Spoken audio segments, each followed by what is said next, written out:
دوسری بات کہ رسول اللہ صلی اللہ علیہ وسلم نے اللہ تعالیٰ کو دیکھا ہے یا نہیں دیکھا، اللہ کا دیدار آپ کو ہوا ہے یا نہیں ہوا. تو اس کے متعلق میں اپنی طرف سے کچھ نہیں کہنا چاہتا. بخاری شریف کے اندر موجود ہے حضرت عائشہ صدیقہ رضی اللہ تعالی عنہا جو آپ کی چہیتی بیوی ہیں، 9 سال آپ کے پاس رہی ہیں، 9 سال آپ کی خدمت میں رہیں، سفر میں بھی رسول اللہ صلی اللہ علیہ وسلم کے ساتھ گئیں اور حضر میں ہمیشہ ساتھ رہیں. عورتوں میں سے سب سے زیادہ روایات حضرت عائشہ صدیقہ رضی اللہ تعالی عنہا سے مروی. تو ایک تابعی ہے مسروق، عن مسروق قال قلت لعائشہ یا امتا، وہ عرض کرتے ہیں کہ اے ہماری ماں ام المومنین، حل رأى محمد صلی اللہ علیہ وسلم ربہ، کیا محمد صلی اللہ علیہ وسلم نے اپنے رب کو دیکھا ہے؟ فقالت لقد قف شعری مما قلتا، حضرت عائشہ صدیقہ رضی اللہ تعالیٰ عنہ فرماتی ہیں کہ جو تم نے بات کہی، جو تم نے سوال کیا، اس سوال سے میرے جسم کے رونگٹے کھڑے ہو گئے. اینا انت من سلاسن، تم 3 باتوں سے کہاں غافل ہو. من حدثا کننا، جو 3 باتوں میں سے کوئی بات تم کو بیان کرے، فقد کذبا، وہ جھوٹ بول رہا ہے. من حدثکا، جو شخص تم کو بیان کرے، ان محمدن صلی اللہ علیہ وسلم رأى ربہ، جو شخص تم کو یہ بیان کرے کہ محمد صلی اللہ علیہ وسلم نے اپنے رب کو دیکھا ہے، فقد کذب، اس نے جھوٹ بولا. ثم قرأت، پھر حضرت عائشہ صدیقہ رضی اللہ تعالی عنہا نے یہ آیت پڑھی، لا تدرکہ الابصار وہو یدرک الابصار وہو اللطیف الخبیر. وہ اللہ لا تدرکہ الابصار، اس کو آنکھیں نہیں دے پا سکتی، وہو یدرک الابصار، وہ آنکھوں کو پا سکتا ہے، وہو اللطیف الخبیر، وہ باریک بین ہے، خبر رکھنے والا ہے.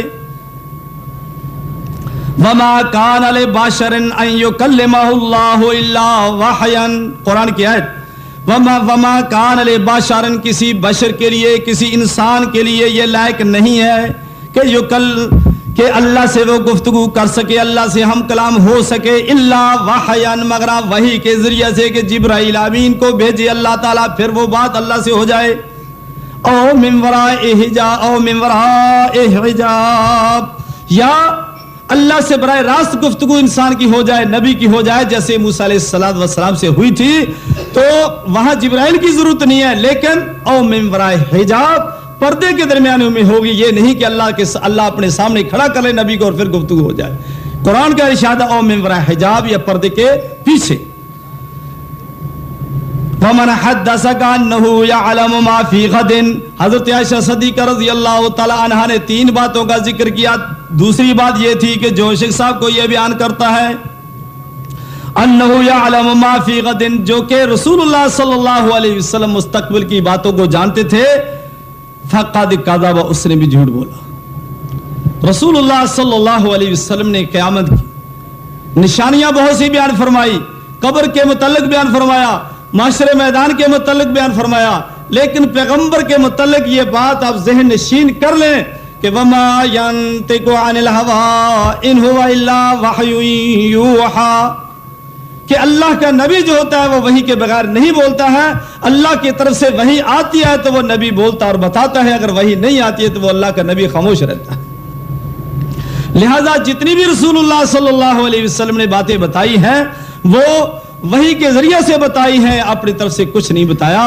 اور یہ یاد رکھیے، انبیاء کا علم تمام کائنات کے علم سے زیادہ ہوتا ہے، اور خصوصاً رسول اللہ صلی اللہ علیہ وسلم کا علم جو ہے وہ تمام انبیاء سے زیادہ، تمام کائنات سے زیادہ. لیکن اللہ تعالیٰ کے علم کے بالمقابل حضرت موسیٰ علیہ السلام جب کشتی میں سوار ہوتے ہیں تو خضر ان کے ساتھ تھے، کشتی میں بیٹھے، ایک چڑیا آتی ہے، وہ کشتی کے کنارے پر بیٹھ کر سمندر سے ایک چونچ بھر لیتی ہے. چونچ بھرنے کے بعد خضر نے کہا موسیٰ میرا علم اور تیرا علم و جمیع الخلائق اور تمام کائنات کا علم جو ہے اللہ کے علم کے بالمقابل ایسے ہی ہے جیسے ایک سمندر کے بالمقابل یہ چڑیا کی چونچ کے اندر ایک قطرہ ہے. اس لیے نبی کے علم کا وزن ہم نہیں کر سکتے, اندازہ نہیں کر سکتے, لیکن کہ آپ جیسے کہ آپ ایک ذرے ذرے کو جانتے تھے, یہ بات محترم قرآن حدیث کی روح سے یہ صحیح نہیں ہے. اللہ کا نبی کا علم سب کائنات سے زیادہ, لیکن ذرے ذرے کا علم یہ نہیں. جب اللہ نے بتا دیا تو بہت کچھ بتا دیا, جیسے حضرت یعقوب علیہ السلام کو نہیں بتایا تو کنعان کے کنویں کے اندر یوسف علیہ السلام جو چند میل کے فاصلے پر ہے بتایا نہیں تو پتہ نہیں چلا, اور اللہ نے بتا دیا تو مصر سے جب قمیص چلتی ہے یوسف علیہ السلام کی تو فوراً خبر دیتے ہیں کہ مجھے یوسف کی خوشبو آ رہی. تو اس لیے نبی کی شان میں یہ عقیدہ ہے ہمارا کہ تمام انبیاء سے, تمام کائنات سے, اور یہ معراج کرانے کا ایک مقصد یہ بھی تھا ساتویں آسمان پر پہنچائے, گویا کہ تمام کائنات آپ کے قدموں کے نیچے ہے, آپ کے اوپر کوئی بھی نہیں ہے سوائے اللہ کی ذات کے. اس لیے کسی غلوب کے اندر ہمیں مبتلا نہیں ہونا چاہیے, ہمیں کسی کے یعنی دشمنی میں آ کر اپنے عقیدے کو نہیں بگاڑنا چاہیے جو قرآن حدیث سے ثابت ہو, اور اس کو مغالطے لگ سکتے ہیں, غلط فہمی ہو سکتی ہے, اس کو تسلی سے ہمیں بھی مغالطہ ہو سکتا ہے, آپ کو بھی ہو سکتا ہے, کسی اور کو بھی ہو سکتا ہے, اس کا اطمینان کے ساتھ تسلی کی جا سکتی ہے اور تاکہ وہ مغالطہ دور ہو سکے.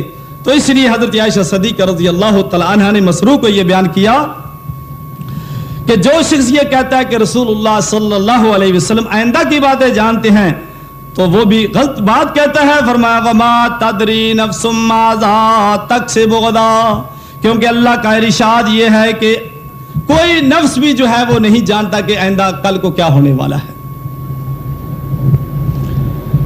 چھوٹی سی بات, حضرت عائشہ صدیقہ رضی اللہ تعالی عنہا پر تہمت لگ جاتی ہے, مشہور واقعہ ہے.